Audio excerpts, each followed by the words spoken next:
Hello there.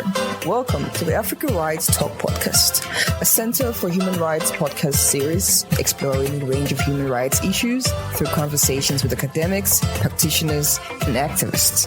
I am your host, Victoria Amechi. Let's dive in.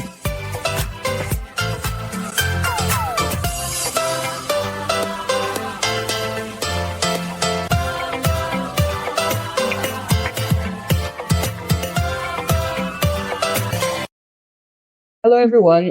Welcome to this episode of season 7. Hooray! We're on episode 3. We're getting there. We have a special guest, Dr. Dennis, and I would love him, for a lack of a better way of introducing you, to introduce yourself and the kind of work that you do. Okay, thank you, Victoria. Yeah. Dr. Dennis Wamalwa, a doctor of philosophy, not a medical doctor. So I don't expect questions to save someone. To save someone, yeah. Medically, yeah. You collapse, it's up to you. I'm a commissioner with the Kenya National Commission on Human Rights. Kenya National Commission on Human Rights. It's a constitutional commission pegged on Article 59 of the Kenyan Constitution. This means that commissioners, they go through a very curious kind of interview. Yeah, okay. Then the names are sent to the president. The president picks. Then it goes back to the parliament for vetting. It's a very tiring process. Yeah. But there I am. One thing I want to mention is that when I applied for this position, I applied as an intersex person. Wow. So there was male, female, that. Just okay. We had to explain what that really means. Yeah. And of course, I had the qualifications. So there I am, and here I am. Thank you. It's very gracious to have you. Important to mention that I'm the first intersex person to hold a state office. Wow. I'm not a government official. I'm a state officer because of the process. And so this is a plus in Kenya, in Africa, and probably in the world. Yeah, it shows a lot of progress, even though in the current climate we having this rigid, approach to these issues. But thankfully, that's at least those kind of milestones and moments still stands. Thank you for that beautiful introduction.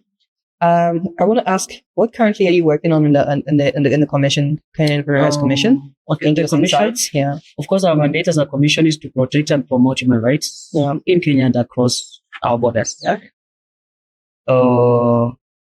So we're about 5 commissioners. Okay. Sorry, we lost our chair. We're yet to replace. The previous one. And so for me, we have what we call areas of interest.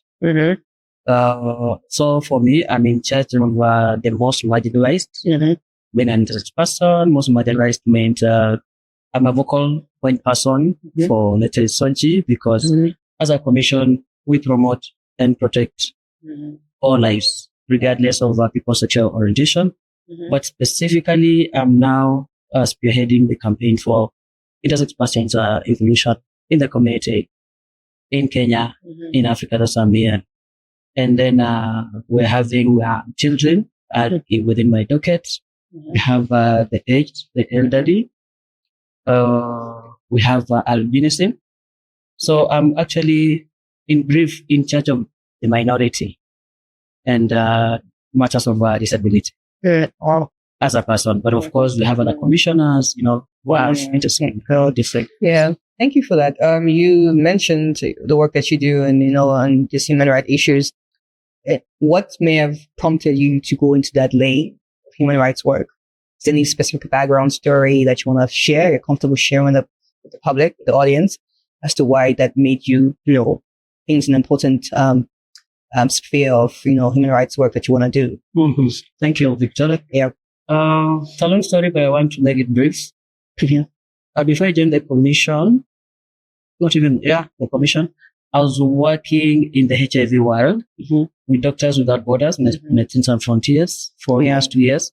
Before Medicine Sans Frontiers, I worked in street. We were taking care of street families in a mobile clinic as a medical professional expert. The fact that I'm intersex, I think when I applied for this position, I know it's a topic that has not been so much used, within people's mind, and what they don't know most of the time, it becomes an issue. Working on the streets, of course, I was supporting the families to access the conventional kind of treatment, medication, when they got hospital. Working with Doctors Without Borders in HIV world, that was about human rights aspects to access medical services for everyone. And then after then, I went into university. I'm a university lecturer, almost 15 years experience, supervised quite a number, examined, including Pretoria University. Okay. And I want to thank you people at least for having given me a chance. And then, who's about violations of rights? As a young person, as I was growing as an intersex person, I didn't know that I was. And what I was subjected to in terms of surgeries and concession surgeries, in terms of trauma, for myself, for the family, I thought that was the right thing. Because I know that so many intersex persons out there, but they have not come out. So that is what compelled me. I thought my mission and vision was at least to see a free world that people's rights are respected. Right. Yeah. Thank you for that. So why is it important? Why is your story important in your journey in human rights? Why do you think that's an important thing? The story yesterday, when I shared my story, when you gave my chance, very beautiful. I saw a different understanding from the human rights institutions that were presented. Like I said, I made it my mission just to go out there and share so that people can come out. For me, it's important because it's a biological condition. And so people need to understand. There's a lot of lack of awareness. And where I come from in Kenya, thanks God, at least we've made some progress. We're the first country, like I said, in 2019, to have counted intersex persons. The numbers were 1,524, but like I said, I was never the counties.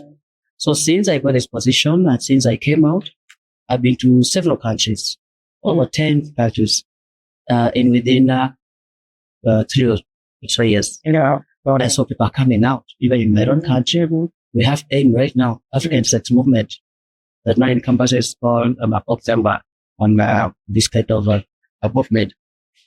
And so for me, it's important, like I said, because people need to understand for legal purposes, for policy purposes, thanks God where I sit, we make policy. We recommend for policies, we advise the government, we go to the parliament and talk to people. I sort of the understanding. Beautiful. I also believe it's important, and also feel like the importance of personal experience and personal journey in the career world is paramount to actually understanding what needs to be done. Exactly. Yeah. So thank you for that. My last question is kind of a bit deepy, but it's to ask, when you look back at your younger self, what would you like to tell your younger self? Like how far, because you've come so far. Yeah. Thanks God, I'm a psychologist, a master's in psychology, and that has really helped me to heal. I'm not so sure whether I've healed, but at least to understand the self within me. What I can tell the young self is that don't blame their parents, they didn't know.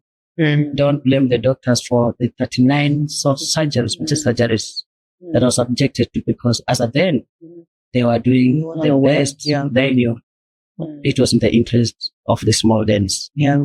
So it's not about forgiving, it's about understanding, talk to my parents, and the journey continues. Thank you so much, Dr. Dennis, for that. We've come to the end of our episode. It's glad having you, and hopefully we have you, because you're still a friend of the center of the University of Pretoria. You come whenever you feel there's an important message that needs to be shared across multiple, audiences. So I am very grateful for this opportunity to be able to interview you and also hear and also going to share your story with people. And I hope that it really does make an impactful change in the policies and the regulations around intersex persons and protection of such populations. So thank you for coming. Thank you. Yeah, Victoria. Yeah, thank you. You have just listened to the Africa Rights Talk podcast. I hope you've enjoyed this episode. Do not forget to subscribe to our YouTube channels, social media platforms such as Twitter and Instagram. Thank you for listening.